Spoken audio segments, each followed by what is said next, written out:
And I think Irv Smith flashed some brilliance yesterday and proved to the league that, you know what, hey, I'm in on a lot of these run plays as a blocker, but don't get caught sleeping really, because they're going to use some hard play action, some hard bootlegs, and Irv Smith out in space proved to everybody yesterday why he was a top 50 pick in the NFL draft. I'm very excited the way they used him and the potential of what could be, as he's only going to get better as he develops week in and week out.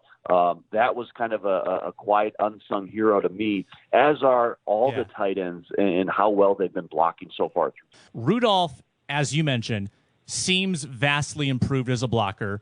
Irv Smith seems further along as a blocker than I think a lot of people assumed. And obviously Conklin is pretty good at it. David Morgan, if he comes back, is also very adept in blocking. Now, I think Rudolph you still are going to use, because he's your guy. You sign him to this extension. He's better at blocking. You're still going to use Rudolph. And he played a ton yesterday. But I think we might see the torch beginning to get passed sooner than we expected in terms of passing game production. And I asked around this week about sort of getting the tight ends more involved, because they had been non-existent through 2 weeks, and they needed them to get involved. And Irv Smith was twice downfield, and it's clear. I mean, we know this to be true. He moves better than Kyle Rudolph. He's more of an athlete. He's younger, doesn't have all the mileage. Kyle Rudolph is maybe approaching a point where he's going to be sort of a run to the marker, box a guy out and make a catch for 7 yards type of guy. And then Irv becomes the downfield threat. And Irv might outgain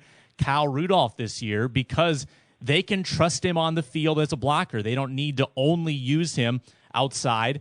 If he can block, well, we're going to use him in line as well. So I think that might be one of the underrated facets of what we learned yesterday, that Irv Smith is going to be a catching threat.